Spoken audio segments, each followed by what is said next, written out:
আমি দুধে দেওয়া তুলসী পাতা না। ও তাহলে নিশ্চয়ই নিম পাতা হবেন। আবার নিম পাতাও না। তাহলে আপনি কোন পাতা? কচু পাতা নাকি? আমি হলাম তামাক পাতা। ও আচ্ছা, তাহলে এটার গুণাগুণ কি?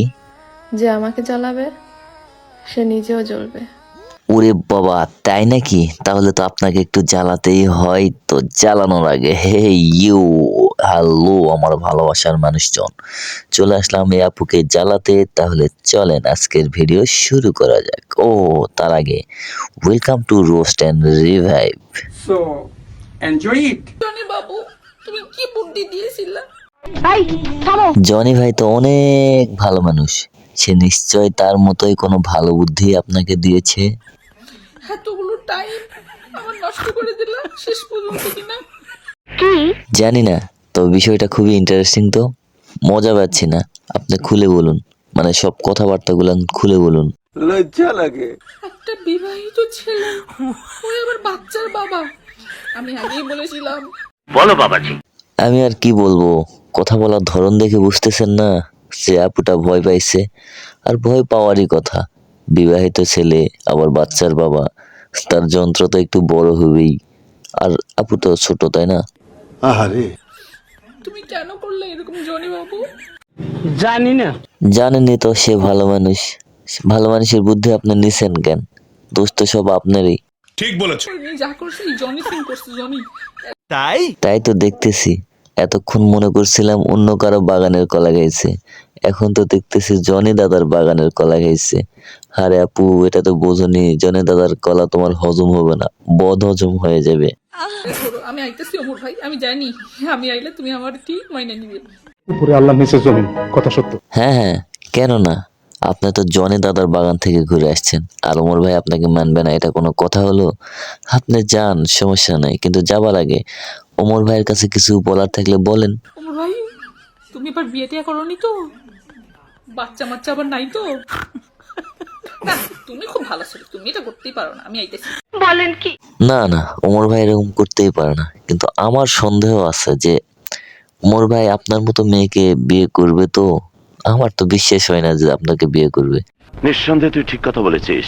আমার বিয়ে নিয়ে আপনাকে এত টেনশন করতে হবে না, এর জন্য আমার ফ্যামিলি আছে, আমি নিজে আছি। ওমর ভাই যদি আপনার বিয়েও করে, আপনার সাথে তো সংসার করবে না, কারণ আমার মনে হয় আপনি নামাজ পড়েন না, তাই না? আপনি কি জানেন আমি নামাজ পড়ি কি পড়ি না? আমি কি ঢোল পিটাই নামাজ পড়বো? যেরকম ঢোল পিটাই হচ্ছে টিকটক ভিডিও আপলোড করছি। But how it possible? ও আচ্ছা, তাহলে এটাও সম্ভব। তাহলে আমার মনে হচ্ছে আপুটি ওপেনে টিকটক করে আর গোপনে ইবাদত করে, তাই না? नहीं देखो यार, इन चीजों पे मजाक उड़ाना गलत। ভাই, ইবাদত যত গোপনে করবেন ততই আল্লাহ তাআলা আপনি সওয়াব লিখবে। 100% সত্যি।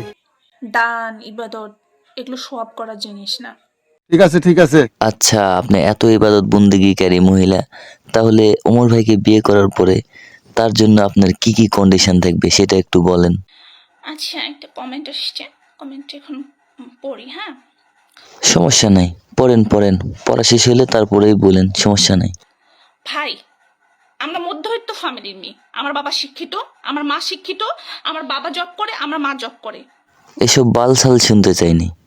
ওমর ভাইকে বিয়ে করার পরে আপনার কন্ডিশনটা কি কি সেটা শুনতে চাইছি, প্লিজ একটু বলেন। যে আমাকে দেখা যাবে, টাচ করা যাবে না, কোনো রকম ভাবে আমাকে টাচ করা যাবে না, আমাকে টাচ কেন, আমার কাছাকাছি আসা যাবে না, আপনি আমাকে পাবেন না, না আমাকে পাওয়ার চিন্তাও দূরের কথা, মানে আমাকে ছোঁয়ার চিন্তা মানুষের মাথায় আসে কি করে, আমি এটা ভাবি। মানে এটা কোনো কথা? আরে আপু, ওমর ভাই তো তখন আপনার বয়ফ্রেন্ড থাকবে না, তখন তো আপনার হাজবেন্ড হয়ে যাবে, তারপরেও টাচ করতে দেবেন না? বাচ্চা কাচ্চা আসবে কোত্থেকে? বলেন তো, এরকম কন্ডিশন দেওয়ার কারণ কি? আমার না খুব বিরক্ত লাগে কেউ আমাকে ছুঁচ্ছে বা ছোঁয়ার চিন্তা করতেছে, এটা যখন আমি ভাবি আমার মনে তাকে আমি শেষই করে ফেলি। আরে সে হচ্ছে আমাদের ওমর ভাইয়ের বউ, কিন্তু আমার পরামর্শ থাকবে, ওমর ভাই কখনো এর বিয়ে করেন না। আপনার যৌবন তো শেষ, আর ভুলেও যদি কখনো এর শরীরে একটু টাচ লাগে তাহলে আপনার জীবনও শেষ। আর হ্যাঁ ভাবি, আপনি নাকি অ্যাক্সিডেন্ট করছিলেন, কেমনে অ্যাক্সিডেন্ট করেছিলেন আর কি হয়েছিল সেদিন একটু বলেন তো। কি হইলো কিছুই বুঝতে পারলাম না, তবে হচ্ছে আমি ওই সময় যদি লাফ না মারতাম হয়তো এতক্ষণ আমি মেডিকেলে ভর্তি থাকতাম, কিংবা লাফ মারছিলাম সেই সময় বাস আসছিল, মানে বাসের সঙ্গে হয়তো পিছে একদম উপরে চলে যেতাম। তো একটা জিনিস ফিল করলাম যে আল্লাহ তাআলা আমাকে একটা নতুন জীবন দিয়েছে। ঠিক আমার ওইটা ঘটার পর আমি বুঝতে পারলাম যে এই পৃথিবীতে না কেউ কারো না। আমি যদি ওখানে মরে যাইতাম তো আমি মরে গেলে কারো কিছু যায় আসতো না। আহারে ঠিকই বলেছেন, আপনি মরে গেলে কারো কিছু যায় আসতো না। উপরন্তি আবার ওমর ভাই অনেক খুশি হইতো, কারণ আপনার মতো একজনের হাত থেকে সে মুক্তি পেত।